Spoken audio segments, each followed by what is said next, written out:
President Donald Trump is currently facing significant backlash after sharing a controversial quote attributed to Napoleon Bonaparte: "He who saves his country does not violate any law."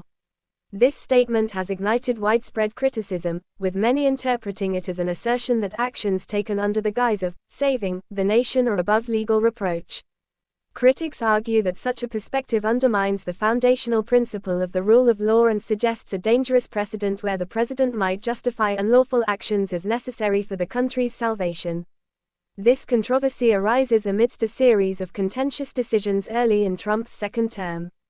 Notably, his administration has defied court orders to restore federal funding and has employed aggressive measures to dismantle federal institutions.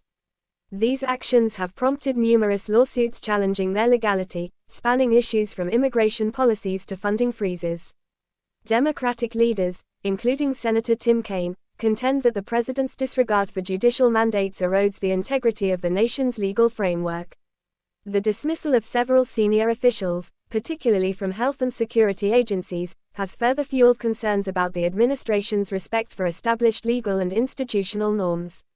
Legal experts warn that President Trump's recent pronouncement could precipitate a constitutional crisis. By implying that the president can act beyond legal constraints if deemed necessary for the country's welfare, the administration challenges the very essence of constitutional governance.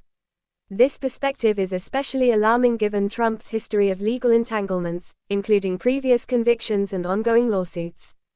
Despite these challenges, a recent Supreme Court ruling granted him absolute immunity from criminal prosecution for actions taken in his capacity as president, intensifying debates over presidential impunity and the potential erosion of checks and balances within the government. In addition to these legal controversies, President Trump's administration has reinstated a ban on new transgender service members, reversing policies implemented during the previous administration. This move has been criticized for undermining the inclusion of qualified individuals in the armed forces and has sparked significant backlash from LGBTQ+ advocacy groups. Critics argue that such policies not only discriminate against transgender individuals but also weaken the diversity and effectiveness of the military. Furthermore, President Trump's recent proposal for the United States to seize control of the Gaza Strip has drawn international condemnation. The plan, which suggests redeveloping the area and relocating its population to neighboring countries, has been criticized for threatening regional peace and violating international law. This proposal has strained diplomatic relations and raised questions about the administration's commitment to international norms and human rights.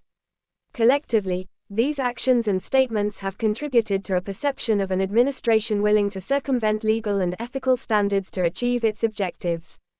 The invocation of a quote suggesting that saving the country justifies legal violations has only intensified concerns about the potential erosion of democratic principles and the rule of law under President Trump's leadership. Don't forget to subscribe for more news updates.